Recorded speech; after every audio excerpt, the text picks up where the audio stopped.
Alrighty, so good evening everyone. If I tell you zero waste, I'm sure you think of something very trendy that is up in the air at the moment, that we hear a lot at the moment. I'm not sure I would argue it is indeed a trendy or a glamorous approach, or at least this is not how I could read on what I could read on people's faces when I told them about my menstrual underpants or my menstrual cup. Or even when I told them about my handkerchief made out of the fabric recovered from a cushion at my stepmom's. Because, of course, from the moment you tell your family you're zero waste, or you're trying to reduce your waste and not accumulate waste, they tend to think that you become their own personal bin. And they will leave you with all their worn out items and will tell you, oh, I'm sure you will find a way to reinvent or reuse them. And of course, you reply, yes, thank you. But what you're actually thinking is, I don't want more things, especially not your crap. Excuse my French. I want to declutter. I'm heading towards a minimalist lifestyle. But of course, I did find a way to reuse these cushions. So this brings me to the secret recipe to follow if you want to usher in a change in your lifestyle and adhere to a zero waste philosophy, the 5 R's. R number 1, refusing. For example, a leaflet on the street, or put a sticker on your letterbox to say no to ads. The second R is reducing. Buying less quantity but better quality. Less is more. R number 3, reusing. For example, cutting out a duvet cover into different sized squares to wrap your gifts for Christmas, instead of using wrapping paper, which is usually made up of plastic. R number 4, rotting, or composting, which is our topic today. And last but not least, recycling. And I'd like to insist on this 5th R, because recycling comes last for a reason. Recycling is not the answer to everything. This is your last resort once you haven't managed to refuse, reduce, reuse, or rot something. Anyhow, back to our topic. The ins and outs of composting. I can assure you this is not trendy or an appealing argument to try to convert people to zero waste.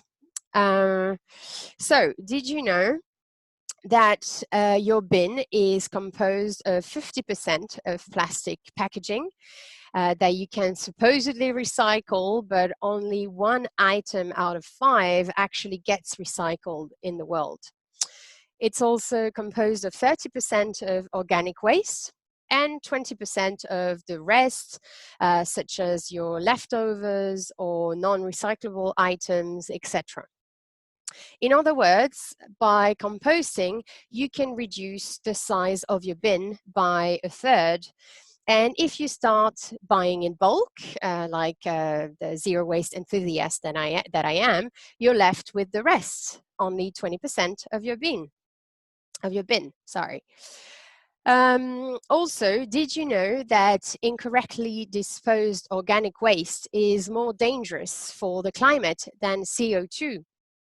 When organic waste is dumped in a landfill, it undergoes anaerobic decomposition because of the lack of oxygen, and it generates methane gas.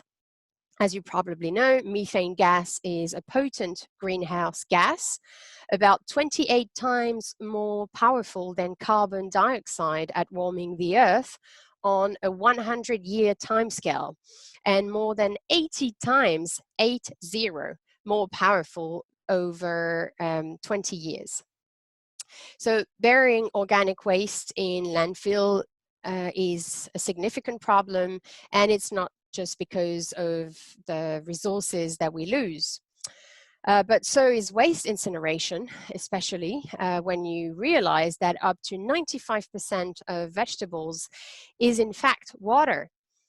Burning water makes absolutely no sense and is a waste of precious resources and of taxpayers' money too. Since worldwide organic waste accounts for about 50% of the total amount of waste, I humbly suggest you and suggest everyone to turn to composting.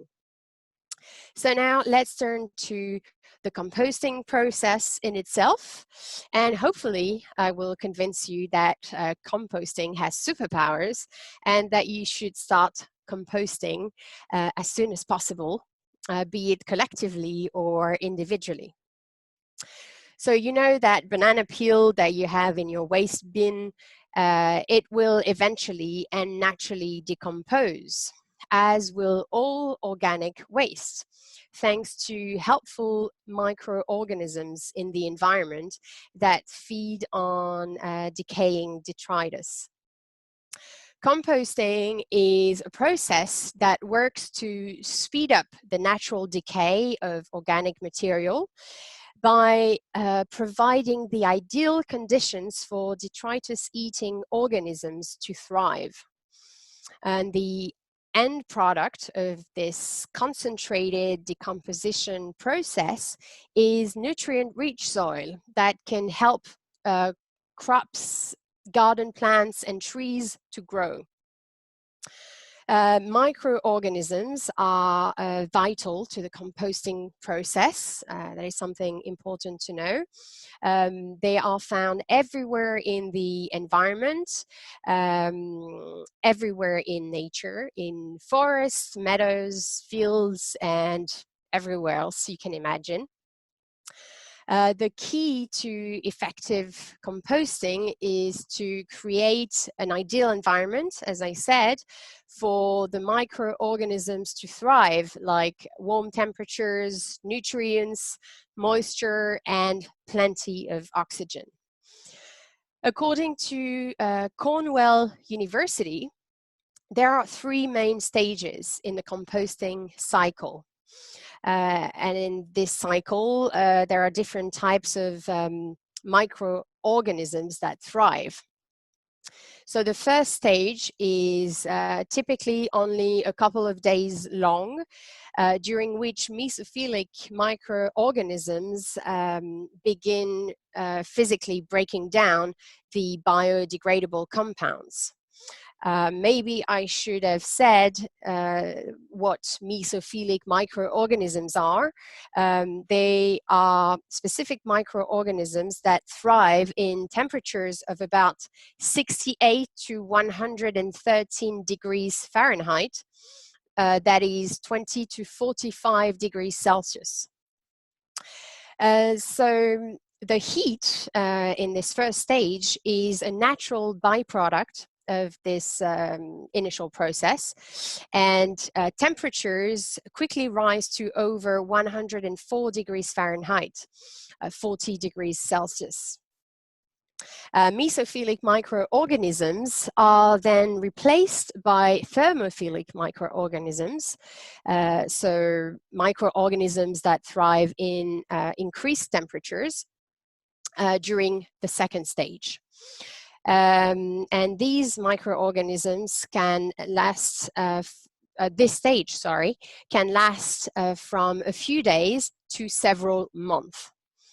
The thermophilic microbes work to break down the organic materials into finer pieces. That's what you want in this process. And the higher temperatures are more conducive to breaking down proteins, fats, and complex carbohydrates. Also, during the second stage, temperatures continue to rise, and if they are not, the temperatures are not closely watched, the compost pile can get so hot that it can eventually kill off all the helpful microorganisms. There are different techniques to avoid that, such as aeration and turning over the compost pile. It will help keep temperatures below about 149 degrees Fahrenheit, so 65 degrees Celsius. And it will also provide additional oxygen and new sources for the thermophilic microorganisms to break down. And finally, the third stage, which typically lasts for several months, begins when the thermophilic microorganisms use up the available supply of the compounds. At this stage, temperatures begin to drop enough for the mesophilic microorganisms to resume control of the compost pile and finish breaking down the remaining organic matter into usable humus.